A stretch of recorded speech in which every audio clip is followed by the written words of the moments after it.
আমার দেশের নির্বাহী সম্পাদক সৈয়দ আফদাল হামিদের পাখির চোখে দেখা কলামের এ সপ্তাহের বিষয় ইরানে মার্কিন হামলা ও যুদ্ধের পরিণতি নিয়ে অস্বস্তি, সুন্দর নির্বাচন, সব মানুষের প্রত্যাশা শীর্ষক লেখাটি পড়ে শোনাচ্ছি তামান্না মিনহাজ। আন্তর্জাতিক আইন ও রীতিনীতি এবং বিশ্ব জনমত উপেক্ষা করে যুক্তরাষ্ট্রের প্রেসিডেন্ট ডোনাল্ড ট্রাম্পের নির্দেশে ফর্দো সহ ইরানের 3টি পারমাণবিক স্থাপনায় মার্কিন হামলা হয়েছে। ট্রাম্প দম্ভোক্তি করেছেন যে ফর্দো ইজ গন, অর্থাৎ ফর্দো শেষ। যুক্তরাষ্ট্রের B-2 স্টিলথ বোমারু বিমান এ হামলা চালায়। হামলার পর বিমানগুলো নিরাপদে মার্কিন দ্বীপপুঞ্জ গুয়ামে ফিরে এসেছে বলেও প্রশান্তি অনুভব করেন ট্রাম্প। তিনি সফল হামলার জন্য ইসরায়েলের কসাই প্রধানমন্ত্রী নেতানিয়াহুকেও অভিনন্দন জানান। B-2 বোমারু বিমান দিয়ে 6টি বাংকার বিধ্বংসী বোমা মারা হয়েছে।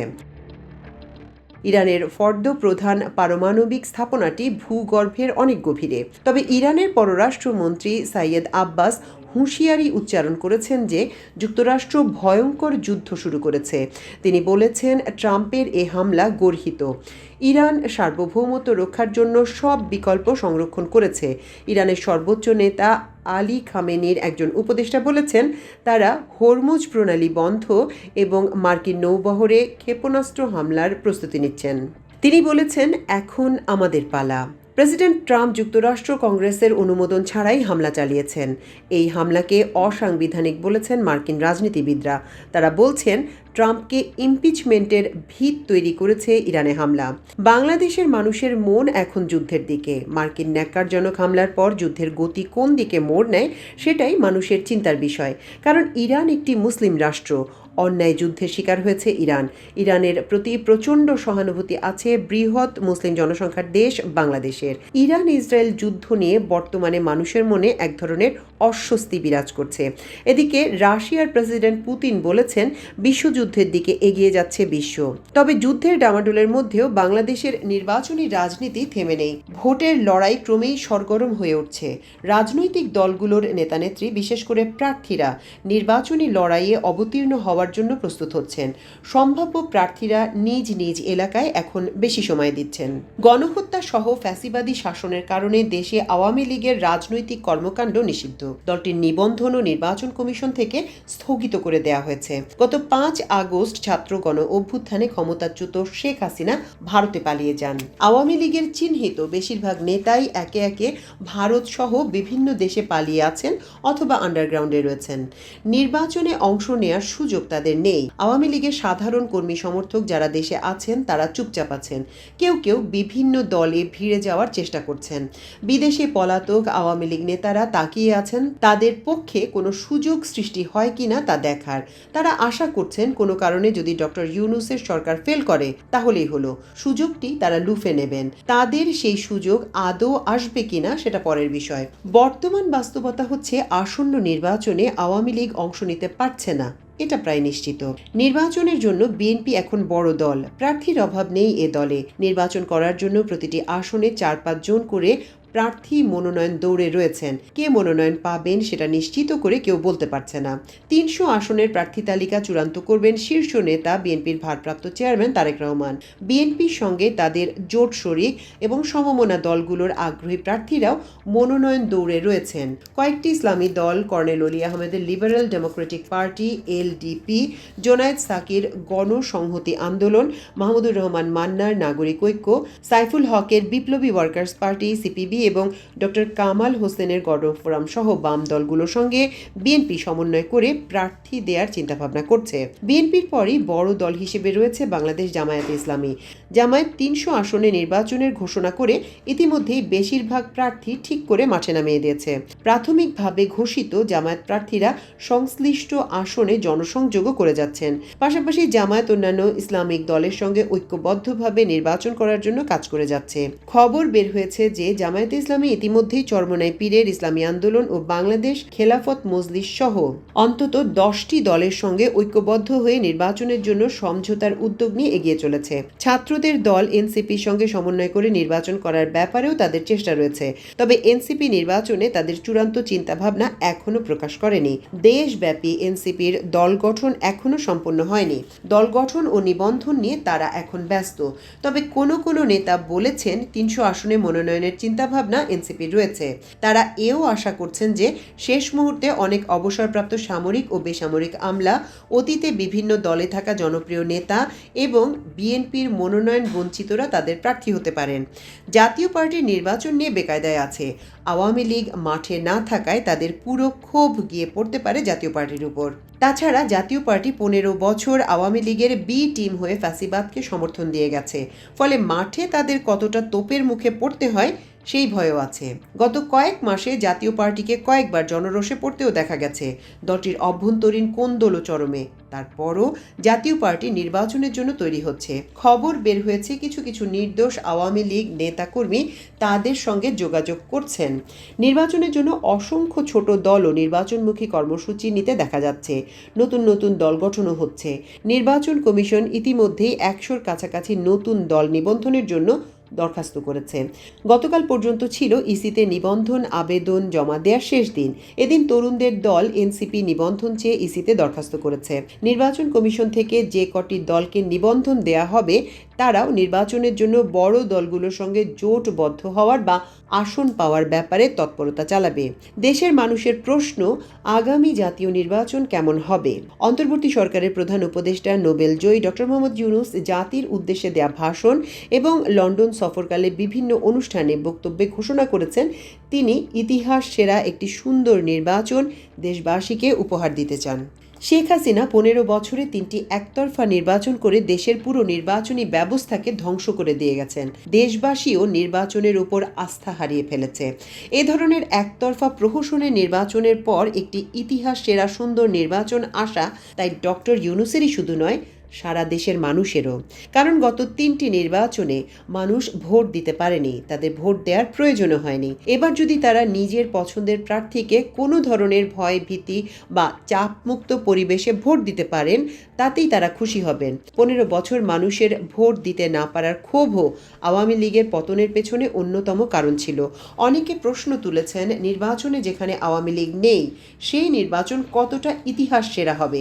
নির্বাচনটি তো অন্তর্ভুক্তিমূলক নির্বাচন হবে না। এ সম্পর্কে জাতিসংঘের আবাসিক সমন্বয়কারী গোয়েন লুইস ডি ক্যাপটকে অংশ নিয়ে বলেছেন, আওয়ামী লীগ না থাকলেও জনগণের অংশগ্রহণ সঠিকভাবে হলে আগামী নির্বাচনটি হবে ইনক্লুসিভ বা অন্তর্ভুক্তিমূলক। জাতিসংঘের কাছে ইনক্লুসিভ নির্বাচনের মানে হচ্ছে প্রত্যেক ভোটার যেন স্বাধীন ও নির্ভয়ে মতামত দেওয়ার সুযোগ পান। জাতিসংঘের উন্নয়ন কর্মসূচি ইউএনডিপির আবাসিক প্রতিনিধি স্টেফান লিলার গত ১১ ফেব্রুয়ারি নির্বাচন কমিশনের সঙ্গে সাক্ষাৎ শেষে নির্বাচন ভবনে উপস্থিত সাংবাদিকদের বলেন, আমরা একটি অবাধ সুষ্ঠু নির্বাচনের জন্য নির্বাচন কমিশনকে সমর্থন করেছি। আশা করি আগামী জাতীয় নির্বাচন বাংলাদেশের ইতিহাস সেরা নির্বাচন হবে, আর সেটাই আমাদের আকাঙ্ক্ষা। ইতিহাসের সুন্দর নির্বাচন কিংবা ভালো নির্বাচনের অর্থ হলো তফসিল ঘোষণায় আগ্রহী সব প্রার্থী বিনা ভয়ে মনোনয়নপত্র জমা দিতে পারবেন। মনোনয়ন যাচাই বাছাই রিটার্নিং কর্মকর্তারা কোনো ফোন পেয়ে প্রভাবিত হবেন না। প্রতীক বরাদ্দের পর প্রার্থীরা আচরণবিধি মেনে প্রচার চালাবেন। কেউ কারো প্রচারে বাধা দেবেন না। প্রার্থীর জন্য লেভেল প্লেইং ফিল্ড থাকবে এবং কোনো প্রার্থীকে কোনো দল, সরকার বা এজেন্সি চাপে মনোনয়ন প্রত্যাহার করে চলে যেতে হবে না। কোনো বিরোধ বা মারামারি যাতে না হয়, আইন শৃঙ্খলা রক্ষাকারী বাহিনী নিরপেক্ষভাবে সে দায়িত্ব পালন করবে। ভোটের দিন উৎসব মুখর পরিবেশে ভোট হবে এবং ভোটাররা নিজের ভোট নিজে দেবেন, যাকে খুশি তাকে দেবেন। এক্ষেত্রে নির্বাচন কমিশনেরও একটি গুরুত্বপূর্ণ ভূমিকা রয়েছে, কারণ বিগত 3টি নির্বাচন কমিশনের ভূমিকা দেশে দারুণভাবে প্রশ্নবিদ্ধ ছিল। সেই নির্বাচন কমিশন শেখ হাসিনার কথার বাইরে গিয়ে কোনো কাজ করেনি। প্রধান নির্বাচন কমিশনার কাজী রকিবুল হুদা, KM নুরুল হুদা ও কাজী হাবিবুল আউয়াল তাদের কার্যক্রমের দ্বারা খলনায়ক CEC হিসেবে পরিচিত ছিলেন। বর্তমানে নির্বাচন কমিশন পুনর্গঠন করা হয়েছে। প্রধান নির্বাচন কমিশনার হিসেবে দায়িত্ব নিয়েছেন সাবেক সচিব AMM নাসির উদ্দিন। প্রথম দিকে নতুন কমিশনের কিছু অতিকথন মানুষের মধ্যে আস্থার সংকট তৈরি করে। তবে বর্তমানে নির্বাচন কমিশন শক্ত এবং নিরপেক্ষভাবে দায়িত্ব পালনের চেষ্টা করছেন। সম্প্রতি সাংবাদিকদের নতুন প্রধান নির্বাচন কমিশনার AMM নাসির উদ্দিন বলেন, অবাধ, নিরপেক্ষ ও বিশ্বাসযোগ্য নির্বাচন দেওয়ার জন্য তার নেতৃত্বাধীন কমিশন বদ্ধপরিকর। তিনি বলেন, আমরা অবশ্যই নির্বাচনে লেভেল প্লেইং ফিল্ড তৈরি করেছি। নির্বাচনে ইসি রেফারির ভূমিকায় থাকবে। যারা খেলবে খেলুক, যারা জিতবে জিতুক।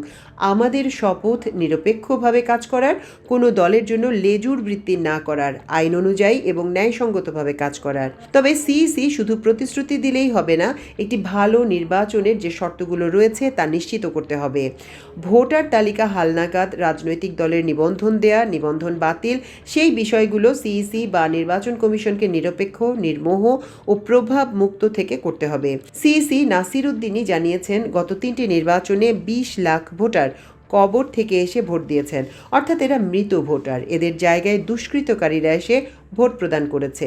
নতুন ভোটার তালিকায় যাতে এর পুনরাবৃত্তি না হয় তা খতিয়ে দেখতে হবে। স্বাধীনতার পর 1973 থেকে 2024 সাল পর্যন্ত বাংলাদেশে 12টি নির্বাচন হয়েছে। এর মধ্যে 4টি নির্বাচন হয়েছে নির্দলীয় তত্ত্বাবধায়ক সরকারের অধীনে, আর বাকিগুলো হয়েছে দলীয় সরকার বা সামরিক সরকারের অধীনে। 1973 সালে প্রথম নির্বাচনটি হয় স্বাধীনতার পর শেখ মুজিবুর রহমান সরকারের সময়। ওই নির্বাচনে লেনিনবাদী কমিউনিস্ট পার্টির ব্যানারে অংশ নিয়েছিলেন হায়দার আকবর খান রণ। তিনি এখন আর আমাদের মধ্যে বেঁচে নেই। শেষ সময় তিনি সিপিবির রাজনীতির সঙ্গে যুক্ত ছিলেন।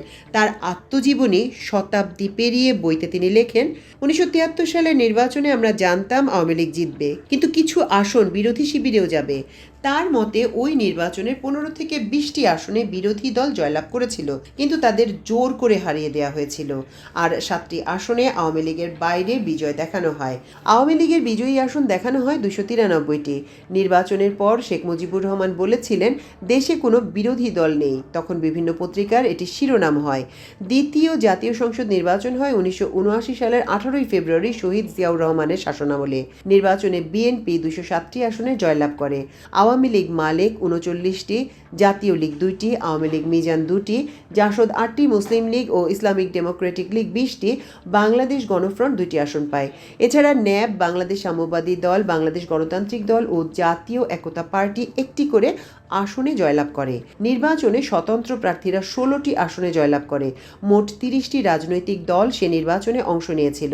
তখনও দেশে সামরিক শাসন জারি ছিল এবং নির্বাচন নিয়ে বিতর্ক ছিল।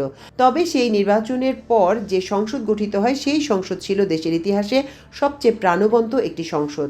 সংসদ নেতা ছিলেন বিএনপির শাহ আজিজুর রহমান এবং বিরোধী দলীয় নেতা ছিলেন আওয়ামী লীগের আসাদুজ্জামান খান। সংসদে মাওলানা আব্দুর রহিম, খানে সবুর, মহিউদ্দিন আহমেদ, অধ্যাপক মুজাফর আহমেদ, রাশেদ খান মেনন, মোহাম্মদ তোয়াহা, সুরঞ্জিত সেনগুপ্ত, শাহজাহান সিরাজ প্রমুখ অভিজ্ঞ পার্লামেন্টেরিয়ানরা ছিলেন। তৃতীয় জাতীয় সংসদ নির্বাচন হয় এরশাদের আমলে। নির্বাচনে আওয়ামী লীগ ও জামায়াতে ইসলামী অংশ নিল, বিএনপি নির্বাচন বর্জন করে। এই নির্বাচনটি ভোট ডাকাতির নির্বাচন হিসেবে চিহ্নিত হয়। পরে বিরোধী দলের আন্দোলনের পরিপ্রেক্ষিতে আওয়ামী লীগ ও জামায়াতে ইসলামী সদস্যরা পদত্যাগ করে এরশাদ বিরোধী আন্দোলনে ফিরে আসেন। 1988 সালের 3 মার্চ চতুর্থ জাতীয় সংসদ নির্বাচন হয় এরশাদের আমলে। এ নির্বাচনে বিএনপি, আওয়ামী লীগ সহ অধিকাংশ রাজনৈতিক দল নির্বাচন বর্জন করে। নির্বাচনে মাত্র 6টি রাজনৈতিক দল অংশ নিয়েছিল। ব্যারিস্টার মওদুদ আহমেদ সংসদ নেতা হন এবং আ.স.ম. রব হন বিরোধী দলীয় নেতা। রবকে তখন বলা হতো গৃহপালিত বিরোধী দলীয় নেতা। বিনা ভোটে তামাশার নির্বাচন হিসেবে এ নির্বাচনটি চিহ্নিত হয়। 90-এর গণ অভ্যুত্থানে জেনারেল এরশাদের পতনের পর বিচারপতি শাহাবুদ্দিন আহমেদের নেতৃত্বে 1991 সালের 27 ফেব্রুয়ারি পঞ্চম জাতীয় সংসদ নির্বাচন হয়। অস্থায়ী অন্তর্বর্তী সরকারের অধীনে প্রধান নির্বাচন কমিশনার বিচারপতি আব্দুর রউফ নির্বাচনটি পরিচালনা করেন। এই নির্বাচনটি ইতিহাসের সবচেয়ে নিরপেক্ষ নির্বাচন হিসেবে দেশ বিদেশে স্বীকৃত হয়। নির্বাচনে বিএনপি পেয়েছিল 140টি আসন, আওয়ামী লীগ 88টি, জাতীয় পার্টি 35টি এবং জামায়াতে ইসলামী 18টি। জামায়াতে ইসলামীর সমর্থন নিয়ে বিএনপি সরকার গঠন করে। সংসদ নেতা নির্বাচিত হন খালেদা জিয়া এবং বিরোধী দলীয় নেতা হন শেখ হাসিনা। এই নির্বাচনের পর খালেদা জিয়া বাংলাদেশের প্রথম নারী প্রধানমন্ত্রী হয়েছিলেন। 1996 সালের 15 ফেব্রুয়ারি ষষ্ঠ নির্বাচনটি বিতর্কিত। এই নির্বাচনে আওয়ামী লীগ ও জামায়াতে ইসলামী মূল ধারার রাজনৈতিক দলগুলো অংশ নেয়নি। তবে এই নির্বাচন ও গঠিত সংসদের মাধ্যমে তত্ত্বাবধায়ক সরকার ব্যবস্থা সংবিধানে সন্নিবেশিত করা হয় এবং পরবর্তী 4টি নির্বাচন তত্ত্বাবধায়ক সরকারের অধীনে হয়। সংবিধান সংশোধন করে তত্ত্বাবধায়ক সরকার ব্যবস্থার অধীনে অনুষ্ঠিত হয় 1996 সালের 12 জুনের সপ্তম জাতীয় সংসদ নির্বাচন। তত্ত্বাবধায়ক সরকারের প্রধান উপদেষ্টা বিচারপতি মোহাম্মদ হাবিবুর রহমানের অধীনে এ নির্বাচন হয়। নির্বাচনে আওয়ামী লীগ 146টি, বিএনপি 116টি, জাতীয় পার্টি 32টি ও জামায়াতে ইসলামী 3টি আসনে জয়ী হয়। জাতীয় পার্টির সমর্থন নিয়ে 21 বছর পর সরকার গঠন করে আওয়ামী লীগ। শেখ হাসিনা সংসদ নেতা ও প্রধানমন্ত্রী এবং খালেদা জিয়া বিরোধী দলীয় নেত্রী হন।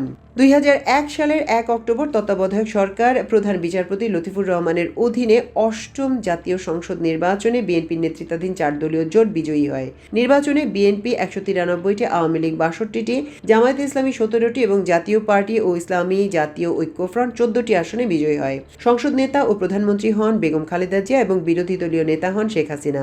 সেনা সমর্থিত 1/11 জরুরি সরকারের অধীনে 2008 সালের 29 ডিসেম্বর নবম জাতীয় সংসদ নির্বাচনটি হয়। এতে আওয়ামী লীগ, জাতীয় পার্টি ও বামপন্থী দলগুলো নিয়ে মহাজোট গঠন করে। নির্বাচনে আওয়ামী লীগ 230টি, বিএনপি 30টি, জাতীয় পার্টি 27টি, জাসদ 3টি, জামায়াত ইসলামী 2টি, ওয়ার্কার্স পার্টি 2টি আসনে জয়লাভ করে। 1/11 জরুরি সরকারকে শেখ হাসিনা বলেছিলেন তাদের আন্দোলনের ফসল। ফলে জরুরি সরকারের কুশীলবরা ইলেকশন ইঞ্জিনিয়ারিংয়ের মাধ্যমে শেখ হাসিনার মহাজোটকে এমনভাবে বিজয়ী করে বলে অভিযোগ রয়েছে।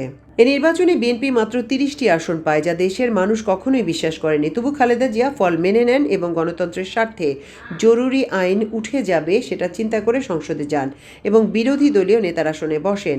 প্রধানমন্ত্রী ও সংসদ নেত্রী হন শেখ হাসিনা। এরপর দেশে সত্যিকার অর্থে আর কোনো নির্বাচন হয়নি।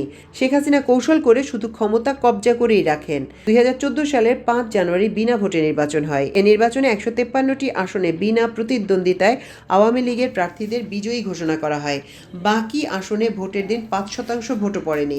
তেমনি 2018 সালের 30 ডিসেম্বর একাদশ নির্বাচনটিও হয় দিনের ভোট রাতে হওয়ার মাধ্যমে।